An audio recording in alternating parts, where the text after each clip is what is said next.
यार क्यों बार बार कॉल कर रही हो? बोला ना कि रास्ते में हूँ। यार दहिसर या विरार के बीच में हूँ। यार नताशा सीरियसली तू मेरी गर्लफ्रेंड कम डिटेक्टिव ज्यादा हो। अच्छा वो राधिका तो नहीं है ना तुम्हारे साथ? यार मैं अकेला जा रहा हूँ और मेरा ड्राइवर मेरे साथ प्रकाश। और राधिका क्यों होगी मेरे साथ है? यार सही में तू मेरे पे बहुत शक करती है। आई हेट यू यार।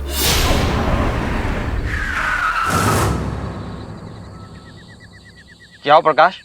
रितेश बाबू, सामने रोड पर कोई पड़ा है, लगता है कि एक्सीडेंट हुआ है। आप बैठिए, मैं देखता हूं।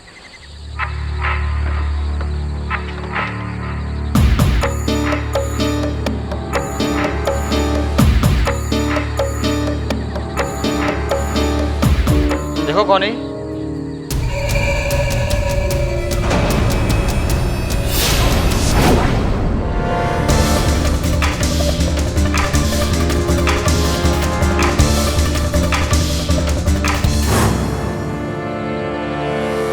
कौन है तुम लोग? चुप रह साले, छेती छेड़ डाल दूंगा। रितेश बाबू इधर ही छोड़ दूंगा तेरे को, चुप कर। ये फोन ले, इस हीरो के बाप को फोन कर, बोल देना 2 घंटे में फोन आएगा। और अगर पुलिस को इंतजाम किया ना, समझदार है तू।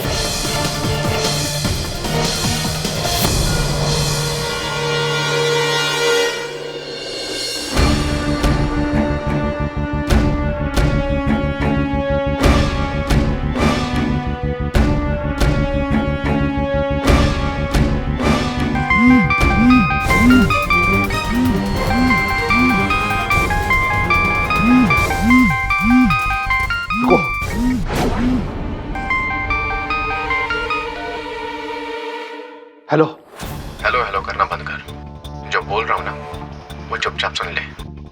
कल शाम तक अगर हमको 25 लाख नहीं पहुंचे ना तो अपने बेटे की लाश लेके जाना किसी गटर से। मेरी बात सुनो, तुम दिल्ली तक पहुंचा मेरे बेटे को हाथ भी लगाया ना तो मैं। और नाटक करना बंद कर, अभी तक जिंदा है वो। लिसन, मैं तुम्हें लास्ट वार्निंग दे रहा हूं। कब, कहाँ, कैसे, कल सुबह बता दूंगा। और हाँ, अगर पुलिस को कुछ भी पता चला ना, अपने बेटे का जिम्मेदार तू खुद होगा। फूटी कौड़ी नहीं दूंगा मैं तुम्हें। और अगर मेरे बेटे को कुछ हो गया ना तो मैं तुम्हें। हेलो, कैसे है मेरा बेटा? कहाँ है वो बताइए ना, कहाँ है मेरा बेटा?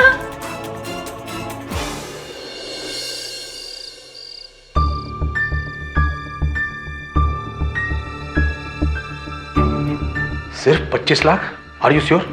मैं तो कहती हूँ दे दो नहीं 25 लाख। चाहते तो मुझसे करोड़ों में मांग सकते थे। मुझे तो लगता है ये कोई नए सीखे हुए अनाड़ी से चोर है। कमिश्नर को फोन करके अभी ठिकाने लगा। क्या कर रहे हैं आप? पुलिस को फोन मत कीजिए, उन्हें पता लग गया ना तो रितेश को मार डालेंगे। हाँ सर, हाँ मैम बिल्कुल सही कह रही हैं, पुलिस को फोन मत करिए। Just shut up. मैंने जिंदगी में आज तक किसी के आगे घुटने नहीं टेके। 2 टके के आदमियों की इतनी हिम्मत। मुंजाल, मेरी बात सुनो। पुलिस को बिना बताए रितेश और किडनैपर तक पहुंचने का एक तरीका है। क्या? तुमने प्रोफेसर कैलाश ब्रह्मभट्ट का तो नाम सुना है ना? He is a psychic detective, आत्मिक जासूस। उसने अपनी वैज्ञानिक शक्तियों से काफी गुमनाम लोगों को ढूंढ निकाला है। घर में रितेश का पुराना सामान तो होगा ही, जैसे कि जीन्स, जैकेट या शूज। वो लेकर हमें उनसे मिलना होगा।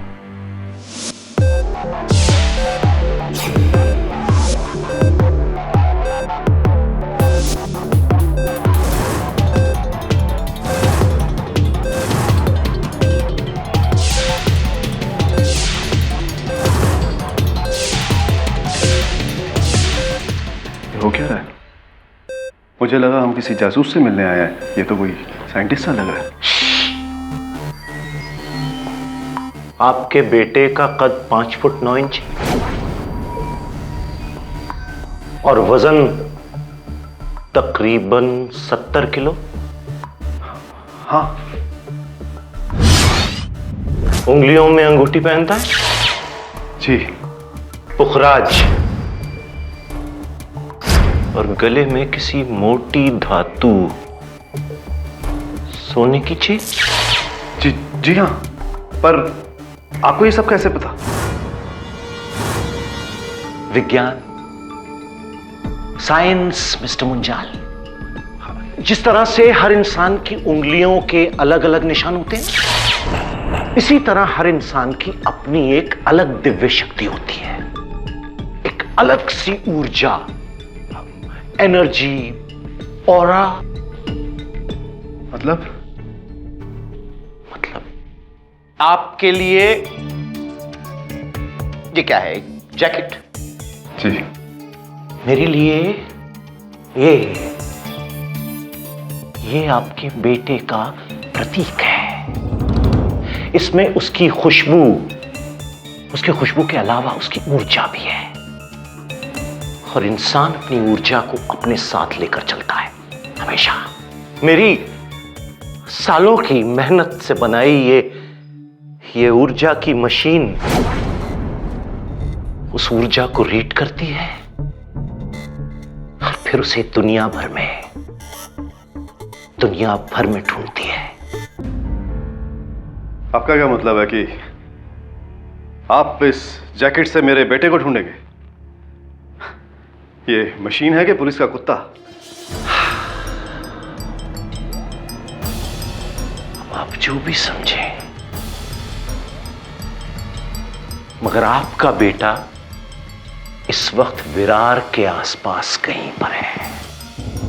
उसकी ऊर्जा की शक्ति मुझे उसकी तरफ खींचे लिए जा रही है। विरार की खाड़ी, और खाड़ी के पास एक इलेक्ट्रिकल का बड़ा सा tower, very big, strong electrical vibrations.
रुको!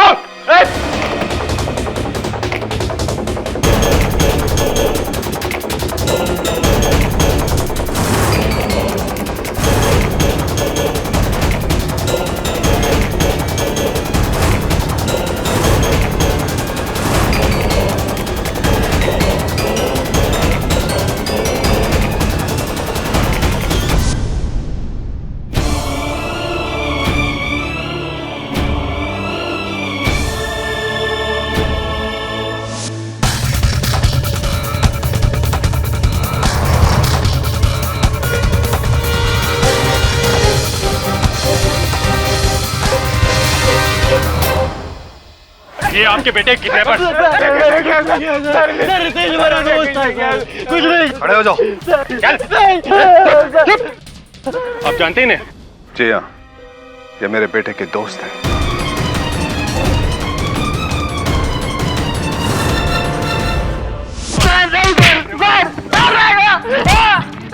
सर नहीं मारा। सर मैंने रमेश को नहीं मारा सर। तो किसने मारा? फिर झूठ बोलता है। नहीं सर, किसने मारा बोल। रितेश तो हमारा दोस्त था सर। आशु सर, आशु ने मारा होगा सर। सर मैं तो गया था सर वापस। साले का झूठ निकला, देख लेना।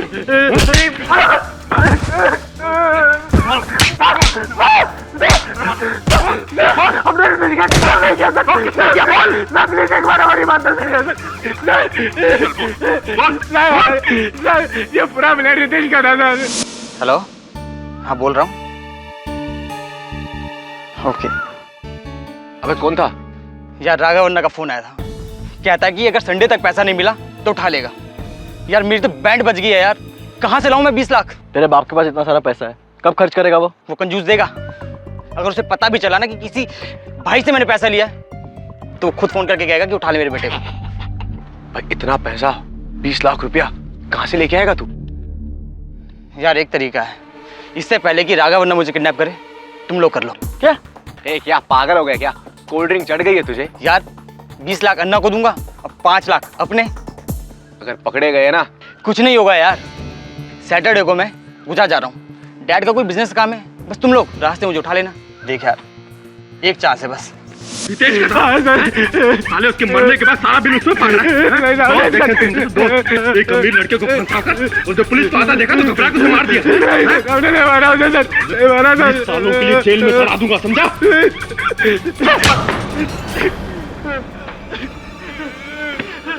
तूने मारा है रितेश को, तूने, मैं तो बता भी नहीं, बोल दे तूने मारा है।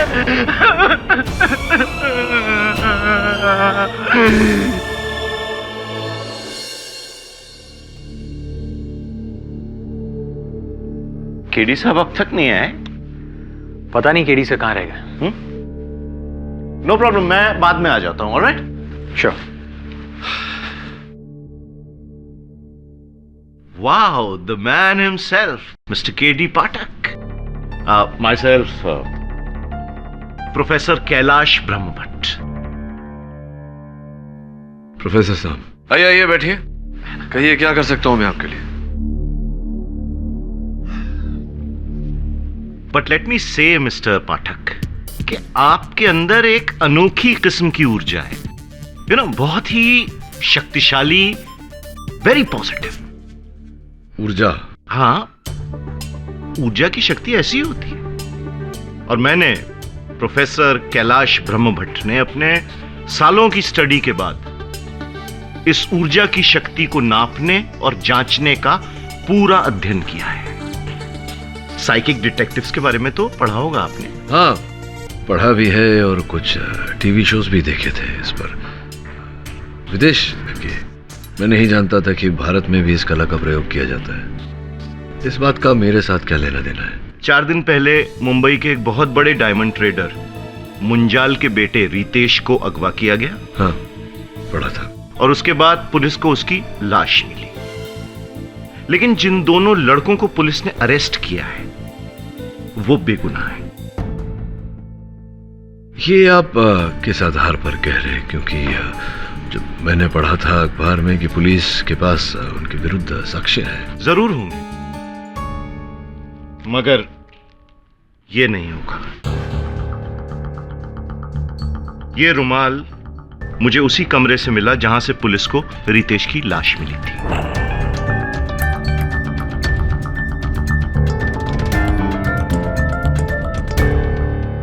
और ये ना तो रितेश का है और ना ही उन दोनों लड़कों का जिनको गिरफ्तार किया गया है। ये बात आप कैसे जानते हैं? क्योंकि इसके अंदर की जो ऊर्जा है वो उन तीनों की नहीं है, बल्कि किसी चौथे इंसान की है। एक ऐसे इंसान की जिसने रितेश मुंजाल को मारा है। क्योंकि इसमें एक बड़े नेगेटिव किस्म की ऊर्जा है, जो नॉर्मली खूनियों की होती है। कुल मिला के आप ये कह रहे हैं कि वो जो 2 लड़के पकड़े गए हैं हत्या के आरोप में वो निर्दोष हैं। आप चाहते हैं कि मैं उनके पक्ष में ये केस लड़ूं और इस कार्य में सहायता करने के लिए आप मुझे ये रुमाल दे रहे हैं। जी हाँ, ठोस सबूत है, बट अगर आपको चाहिए तो अपनी कला के आधार पर मैं आपको इससे भी अगला ठोस सबूत दूंगा। मुझे थोड़ा समय दीजिए, but I want you to take this case. ठीक है professor Brahmbhatt, I'll see what I can do. Thank you so much. Sir मैं आपको बताता हूँ उस रात क्या हुआ था, उसके बाद आप भी समझिए कि हमने खून किया है या नहीं।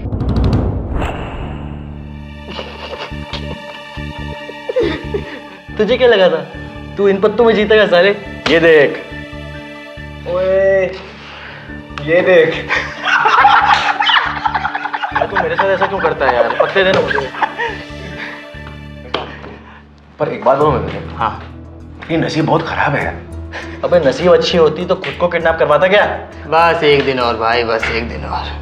यार एक बात मुझे समझ में नहीं आ रही, तेरा बाप इतना बड़ा कंजूस है, मुझे नहीं लगता वो पैसे देगा। और गलती से उसने पुलिस को फोन कर दिया ना, हम दोनों की वाट लग जाएगी बस। भाई फंसना नहीं है हमको। हाँ देख डर मत, बाप नहीं तो माई सही, माँ तो जल्दी पिघलेगी। ले उसका नंबर ले। अबे इसके फोन से फोन मिलाएगा? बाहर पीसीओ है, वहां पे जाके फोन कर। माइंड है mind, point to be noted. सही बोल रहा है भाई। और मैं एक और चीज सोच रहा हूँ, हम दोनों को घर चले जाना चाहिए, वरना पता चला हम लोग भी गायब हो गए, सबको शक हो जाएगा। सही बोल रहा है भाई। शक हो जाएगा उन्हें। माइंड है। चल चलते हैं यार, चल कल मिलते हैं। सर और फिर हम गांव के मार्केट गए और वहां के पीसीओ से हमने रितेश की माँ को फोन किया और कहा कि पैसे लेकर विरार के मकान में आ जाए।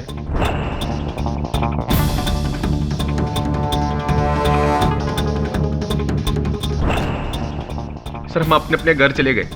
2 घंटे के बाद जब हम खाना लेके वापस विरार के मकान में आए,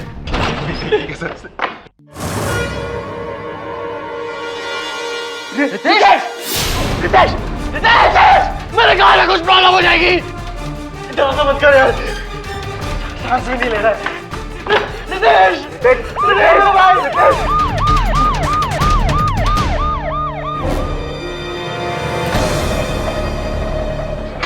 पुलिस? अमन, अमन पुलिस। पुलिस! पुलिस! राजू भाग! सर हम तो वहां से भाग रहे थे, पुलिस वालों ने हमें देख लिया और यहाँ ले आए।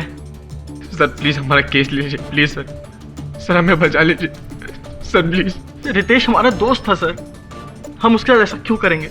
हम माना हमने बेवकूफी में उसकी मदद करी, लेकिन उसका खून नहीं करेंगे सर। रितेश की हत्या लोहे के सलाख से हुई है। I'll see what I can do.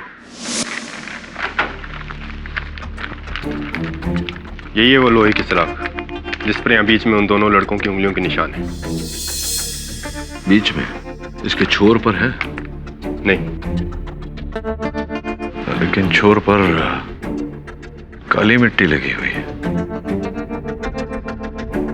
Case तो नहीं बनता।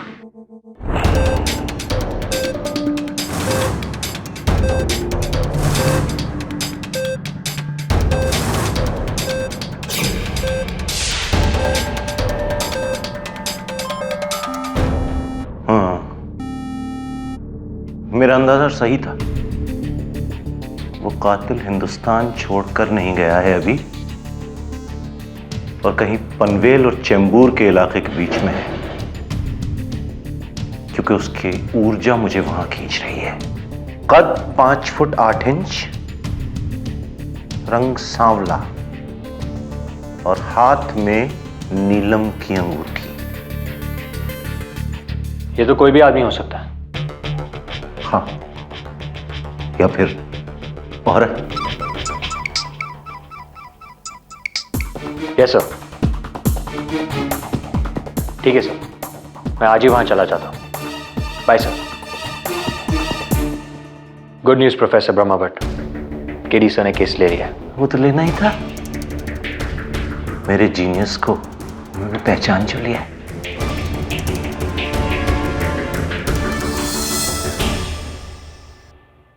यार गणेश, कोई दूसरी जगह ड्राइवर की नौकरी हो तो बताना, मैं ये वाली छोड़ना चाहता हूँ। क्यों, क्या हो गया? यार तू ढूंढना मेरे लिए।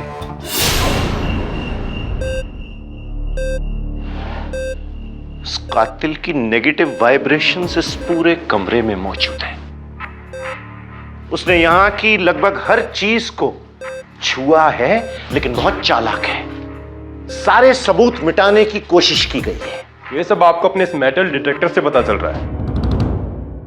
मेटल डिटेक्टर नहीं है, मोबाइल ऑरा डिटेक्टर, जिससे मैं उस कातिल की नेगेटिव हाँ जो भी है, लेकिन जो भी करना है जल्दी कीजिए।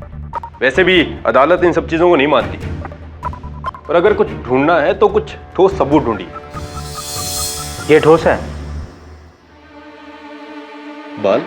वो भी लड़की का, जबकि इस पूरे घर में सिर्फ लड़के थे। मैंने कहा था ना लड़की भी हो सकती है। I said it. Let me check. Yes, ये बाल जरूर उस कातिल का है। Very strong negative vibrations, very strong. Dave, इस बाल का डीएनए टेस्ट करवाना होगा अदालत में इस केस के जाने से पहले। ये केस बिल्कुल साफ है, इसमें शक की कोई गुंजाइश नहीं है। इस रॉड पर इन दोनों लड़कों के उंगलियों के निशान हैं। ये मिस्टर अमन लोढ़ा और ये आशु सक्सेना। ये इसकी रिपोर्ट है सर। मिस्टर झा, आपका कहना है कि इस रॉड पर, इस सलाख पर इन दोनों की उंगलियों के निशान हैं। जी हाँ। किंतु फोरेंसिक्स का कहना है कि रितेश मुंजाल पर एक ही बार घाव किया गया था, प्रहार किया गया था। तो फिर इस पर दो लोगों की उंगलियों के निशान कैसे आए? दोनों ने एक साथ उठाकर तो वार किया नहीं होगा। दोनों ने बारी बारी मारा होगा ना एक ही निशाने पे। नहीं मिस्टर झा, आप सुन नहीं रहे। फोरेंसिक्स ने ये कहा है कि वार एक ही बार हुआ है। और वैसे भी कहाँ पाए गए उंगलियों के निशान सलाख? रॉड के बीचों बीच। अच्छा, रॉड के बीचों बीच।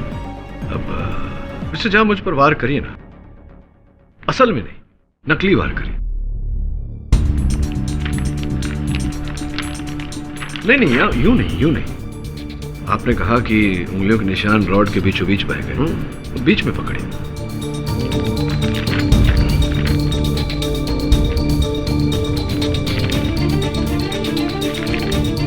क्या वार नहीं कर पा रहे हैं? नहीं, वो फोर्स नहीं मिल रहा है ना। फोर्स नहीं मिल रहा? हाँ, यही तो मैं भी कह रहा हूं मिस्टर झा कि इन दोनों की उंगलियों के निशान इस रॉड पर बीचों बीच है, जिसका अर्थ ये होता है कि इन्होंने ये रॉड रितेश को मारने के लिए नहीं उठाया था।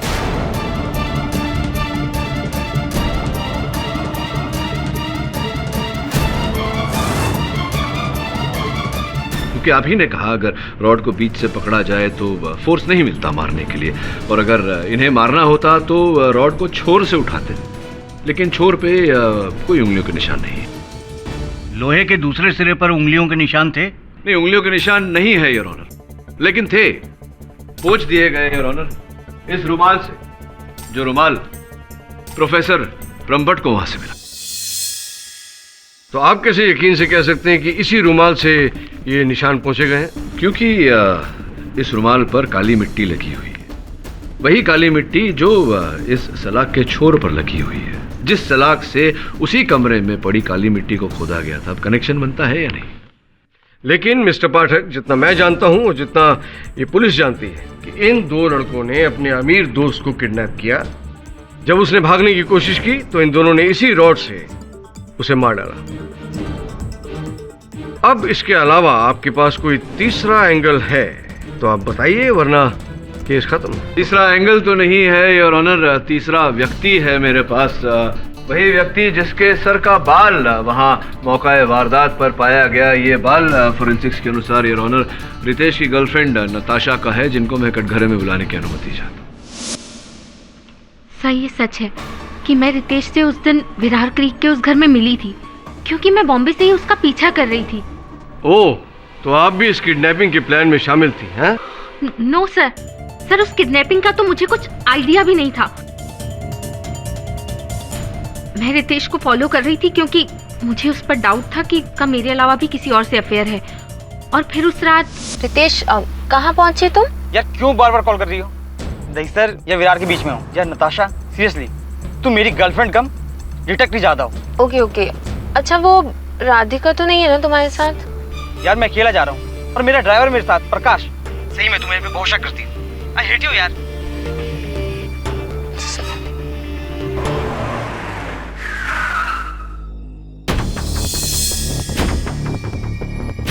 रितेश को किडनैप होते देखकर मैं बहुत घबरा गई, और फिर जब उन दोनों ने अपने मास्क हटाए तो आई वाज शॉक्ड। वो लोग रितेश के दोस्त ही थे, अमन और आशु। और फिर रितेश ने प्रकाश के कान में कुछ कहा। उसने गाड़ी से अपना सामान निकाला और उन दोनों के साथ अंदर चला गया। और फिर मैं भी उनके पीछे पीछे चली गई टू नो कि आखिर हो क्या रहा है। और फिर 5 मिनट बाद प्रकाश वहां से चला गया। उसके बाद मैं काफी देर तक अमन और आशु के जाने का वेट करती रही। कुछ देर बाद जब वो लोग चले गए और रितेश उस घर में अकेला था तो मैं उससे बात करने के लिए गई। ये कौन आ गया?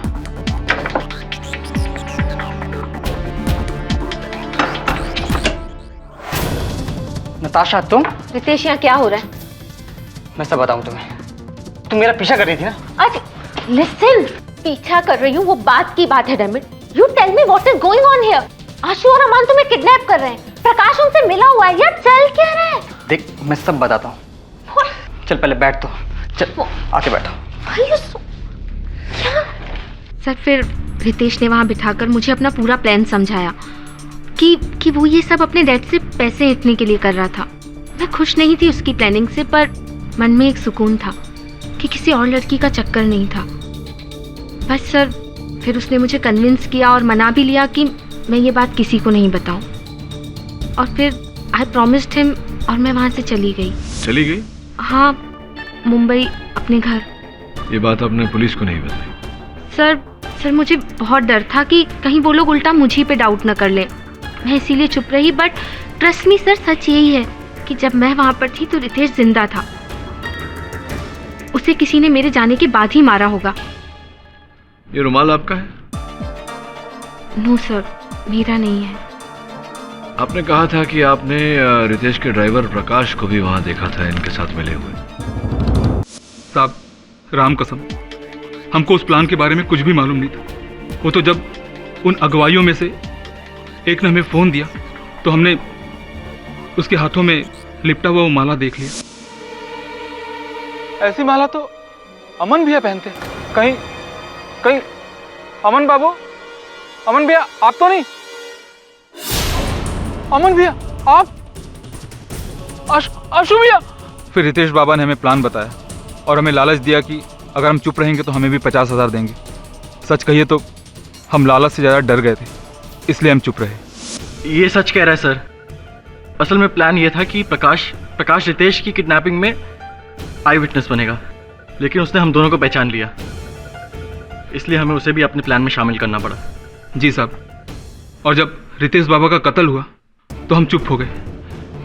असल में हम बहुत डर गए थे, हमें लगा कि कहीं उंगली हम पर ना उठ जाए। लेकिन हम जज साहब, हम सच कह रहे हैं, हमने रितेश बाबा को नहीं मारा। ये रुमाल? नहीं साहब, ये हमारा नहीं है, इनका होगा। इन दोनों ने ही कुछ किया होगा। मैंने नहीं, इसने।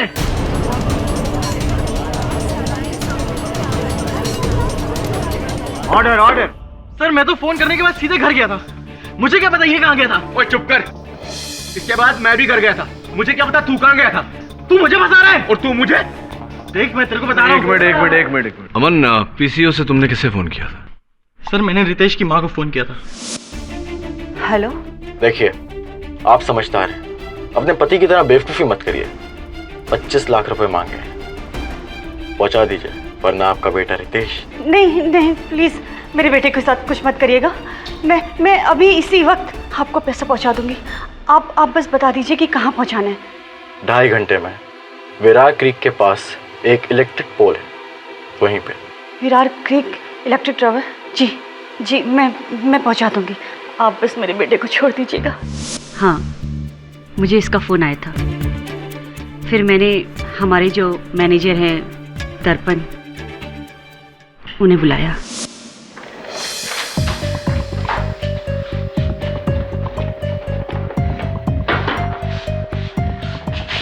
ये क्या मैम? ये पैसे अभी लेकर जाओ। मैम लेकिन सर ने तो कहा था कि नहीं करना है। उन्हें इस बात की खबर नहीं होनी चाहिए। उन्हें पता चल गया ना तो पुलिस को बुलाकर रितेश की जान और मुश्किल में डाल देंगे। उससे पहले तुम मेरे बेटे की जान बचा लो। जाओ दर्पण। ठीक है मैम, आप फिक्र मत कीजिए, मैं भी चाहता हूँ। और फिर मैडम जी के कहने पर 25 लाख रुपए का बैग लेकर मैं विरार क्रीक पहुंचा।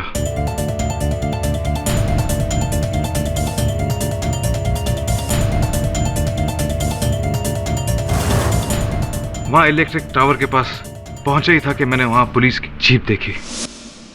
वहां एक स्ट्रेचर पड़ा हुआ था जिसपे हमारे बाबा की लाश रखी हुई थी।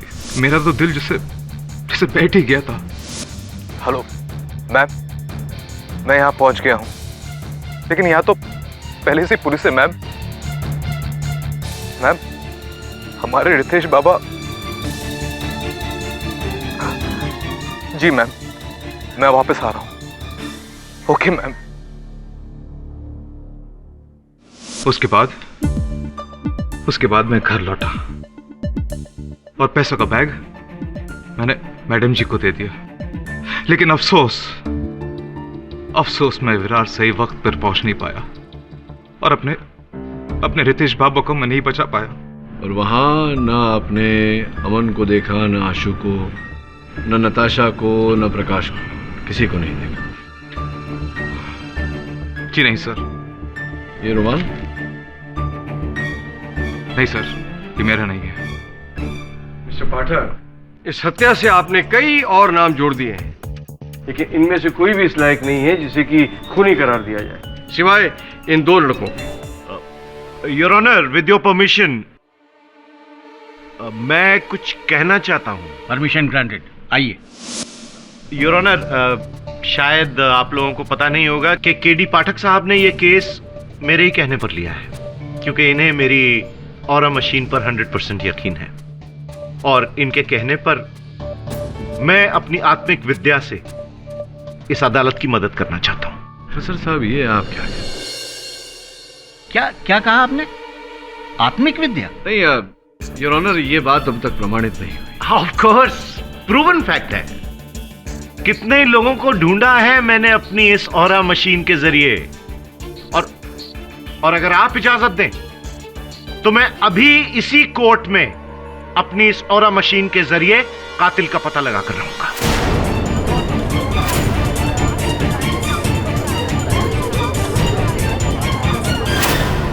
प्रोफेसर साहब, क्या कर रहे हैं आप? Please, if you give me one chance. देखिए प्रोफेसर साहब, ये कोई तरीका नहीं है। नहीं, क्यों? मिस्टर पाठक, आप भी तो इनके साथ हैं, इन्हीं की वजह से तो आपने केस लिया है। मैं भी देखना चाहूंगा कि ऐसा कौन सा इनके पास जादुई चिराग है जिससे केडी पाठक भी मुतासिर हो गए। योर ऑनर, मैं आपसे दरख्वास्त करूंगा कि प्रोफेसर को अपना हुनर दिखाने का मौका दिया जाए। योर ऑनर, इस रुमाल में उस कातिल की बुरी ऊर्जा है और मेरी ये मशीन, ऑरा मशीन, इसके जरिए मुझे उस कातिल की नेगेटिव वाइब्रेशंस तक पहुंचाएगी, नेगेटिव ऊर्जा तक पहुंचाएगी। और मेरी मशीन बता रही है कि वो कातिल इस वक्त इसी कोर्ट में मौजूद है।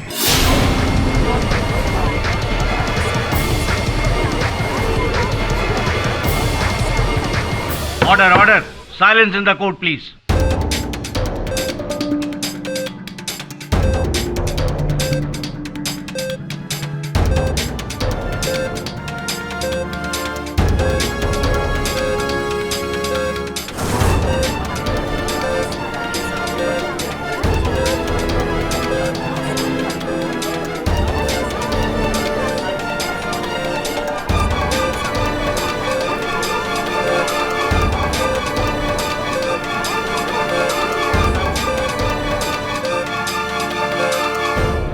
अरे ये क्या, ये मशीन तो, ये तो मुझे इन दोनों लड़कों की तरफ खींच रही है। योर ऑनर, इनकी बुरी ऊर्जा की तरफ। Yes your honour, yes. ये अमन है रितेश मुंजाल का असली कातिल।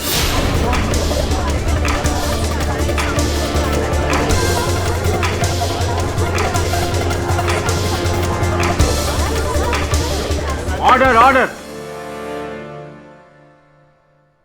आई am sorry, I am very sorry mister Pathak, आप गलत थे। पुलिस सही थी शुरू से ही, और मेरी ये मशीन भी एज यूजुअल। योर ऑनर, किसी तरह मेरी ये मशीन अप्रूव करवा दीजिए, फिर देखिए मैं और मुंबई पुलिस हर कत्ल का पता चुटकियों में लगा लेगी, मेरी कला का सहारा लेकर। क्यों मिस्टर पाठक, अब ये तो अपनी कला का प्रदर्शन करते रहेंगे, लेकिन आप कैसे साबित करेंगे कि इन दोनों ने रितेश का कत्ल नहीं किया है? से प्रोफेसर ब्रह्मभट्ट एक नंबर का दल बदलू निकला, हमारे पास केस लेकर आया और अब हमारे खिलाफ ही बोल रहा है, सिर्फ अपना उल्लू सीधा करने के लिए। वरुण, प्रोफेसर ब्रह्मभट्ट के बोलने या न बोलने से कुछ नहीं होता। इस केस का निर्णय साक्ष्य के आधार पर होगा, उनकी वो ऊर्जा यंत्र के आधार पर नहीं। अजीब केस है सर। 3 लड़के मिलकर एक झूठी किडनैपिंग का प्लान बनाते हैं, एक की मौत हो जाती है और इल्जाम बाकी 2 पर, और शक गर्लफ्रेंड, मैनेजर, पार्टनर और ड्राइवर पे। कौन हो सकता है सर? आपको क्या लगता है? नताशा, दर्पण, प्रकाश या फिर मिस्टर सेन या फिर कोई और?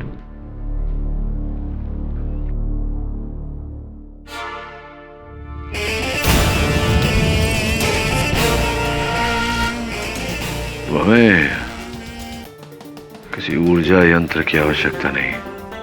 सर मैं समझा नहीं।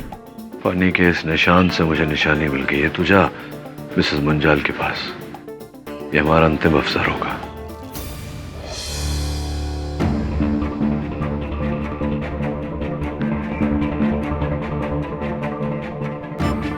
ये है वो खाली बैग जिसमें मैंने दर्पण के हाथ वो 25 लाख भेजे थे। Thank you. डॉक्टर ब्रह्मभट्ट, आपको पूरा यकीन है कि कातिल अमन ही है?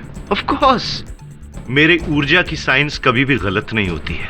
और मैंने ही मिस्टर मुंजाल को उनके बेटे तक पहुंचाया था, वहां विरार क्रीक में।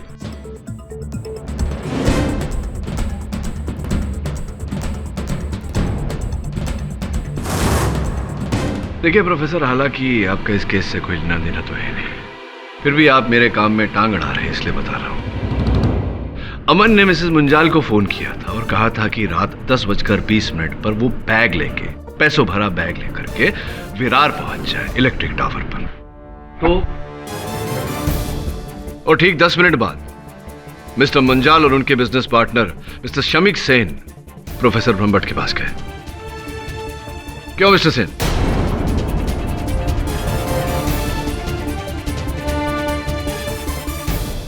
ये आप कैसे कह सकते हैं?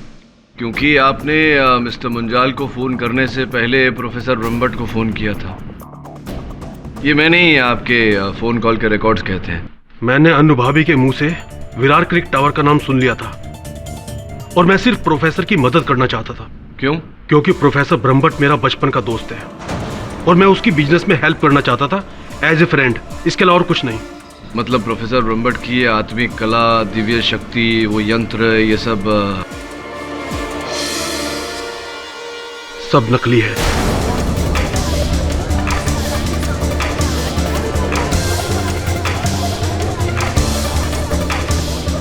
योर ऑनर, ये मेरी काबिलियत पर कीचड़ उछाल रहा है।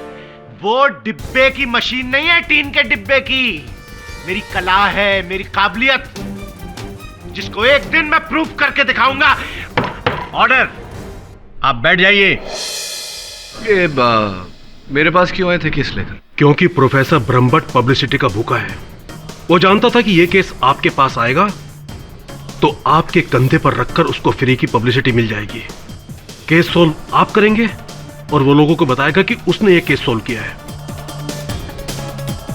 जबकि उसका असली मकसद सिर्फ यही था, किसी भी तरह अपनी नकली टीन के डिब्बे को कानूनी मान्यता दिलवाना, इसके अलावा और कुछ नहीं।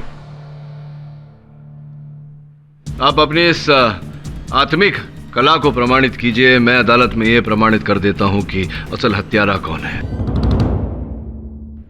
योर ऑनर, मैं मिस्टर मुंजाल के मैनेजर दर्पण जी को कटघरे में बुलाने की अनुमति चाहता हूं। इजाजत।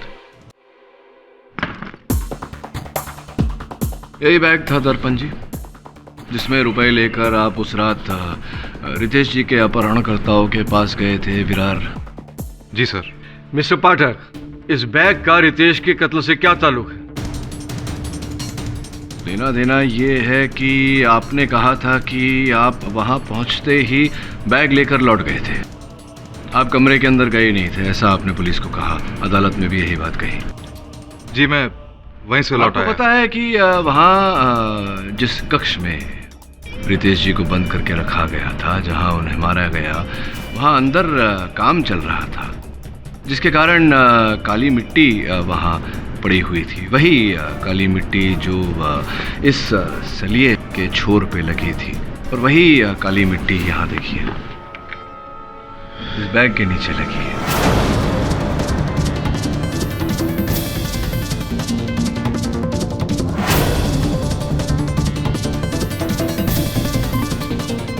इसका अर्थ ये होता है दर्पण जी कि आप झूठ बोल रहे हैं कि आप बाहर से ही लौट गए।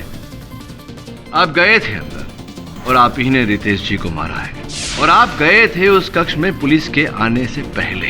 ये झूठ है, मैं उस घर के अंदर गया ही नहीं। तो गए ही नहीं तो आपके इस बैग पर काली मिट्टी काली रेत कैसे लगी बताइए? अभी भी अगर आप झूठ बोलना चाहें, बातों को छुपाना चाहें, तो मैं साबित कर सकता हूं कि आपने वो फोन जो मिसेस मुंजाल को किया था रितेश जी की मृत्यु के बारे में बताने के लिए, वो विरार से नहीं, आपने वो फोन अंधेरे से किया था जब आप रितेश जी की हत्या कर कर लौट रहे थे तब।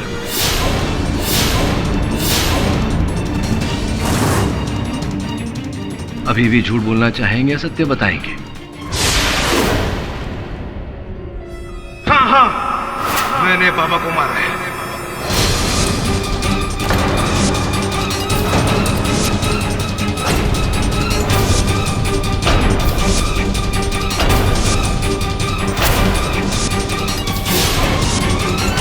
लेकिन मैंने जानबूझकर उसे नहीं मारा।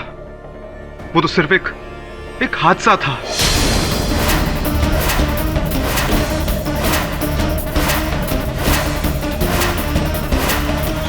जब मैं बैग लेकर उस घर में पहुंचा तो मैंने बाबा और नताशा की सारी बातें सुन ली थी और झूठी प्लानिंग का मुझे पता चल गया था।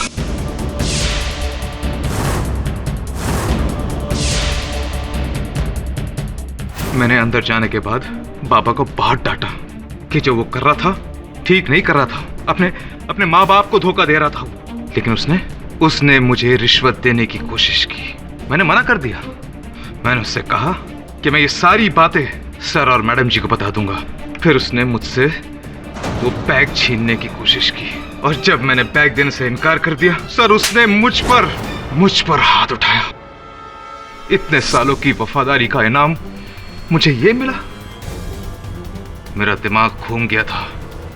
मुझे बहुत गुस्सा आया। गुस्से में आकर मैंने बाजू में पड़ी रॉड ली, और वो रॉड मैंने उसके सर पे मार दी, जिससे उसकी मौत हो गई थी। मैं बहुत डर गया, मैं घबरा गया था। फिर मैंने अपने रुमाल से उस रॉड पे फिंगरप्रिंट्स के निशान पूछे, इससे पहले कि किसी को पता चले कि मैंने उसे मारा है। मैं मुंबई भाग आया। सर, मैडम, मैंने जानबूझकर बाबा को नहीं मारा। पराया होकर भी मैं आपका वफादार था, लेकिन बाबा आपके होकर भी पराए थे। हो सके तो मुझे माफ कर देना। The defense rests, Your Honor. ये अदालत दर्पण कुमार को रितेश मुंजाल के कत्ल के जुर्म में दोषी पाते हुए फौरन गिरफ्तार करने का हुक्म देती है, और आशु सक्सेना और अमन गिल लोधा को इस केस से बाइज्जत बरी करती। The case is closed.